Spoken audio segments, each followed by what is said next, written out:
I know we love to joke about the age of OLED coming to an end, but you're looking at something from Sony that's pretty much as convincing as it gets, and I don't say that lightly. Not only am I one of the first people, outside of Sony of course, to spend some real time with the company's now officially branded True RGB display, but this also feels very full circle.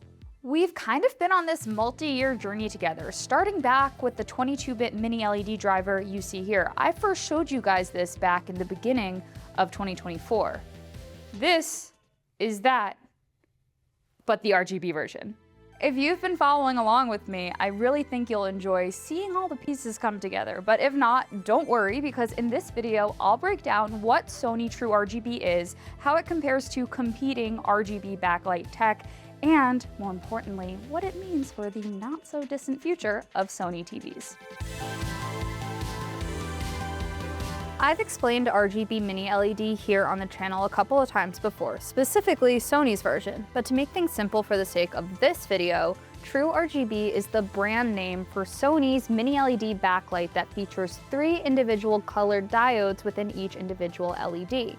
The purpose is better color performance at higher brightness levels and with OLED rivaling off-angle viewing. By this point, I've been lucky enough to see other manufacturers present RGB Mini-LED or RGB Micro-LED demos, often, pitting their tech against the competition. And there's been a noticeable pattern that's emerged, and it's not necessarily a good one.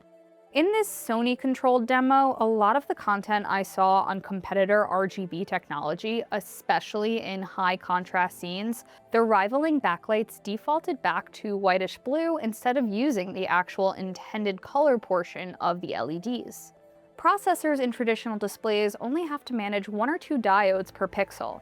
Now, with RGB Mini-LED, you're dealing with up to 3 independent diodes per pixel, all of which need precise individual control. Sony's take is that most of its competitors just don't have the processing power to handle that reliably. So instead, the brains on these non-Sony TVs may opt to play it safe, so to speak, default to white and rely on color filters rather than accidentally produce the wrong colors. That would be very bad.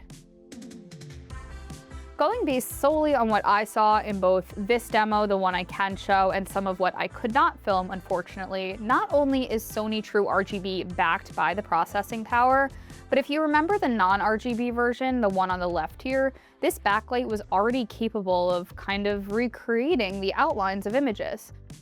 Now, with True RGB, the backlight can tone those outlines in real time. Each diode can adjust precisely to the content so that you can sort of really tell what the image is supposed to be, colors and all, just from the stripped back backlight. Here's something else I find pretty interesting about this whole story. Sony isn't leaning on BT 2020 claims. I've said it here before, it's kind of a weird spec that a lot of brands are promoting and putting on boxes, even though it doesn't tell you that much about the real viewing experience.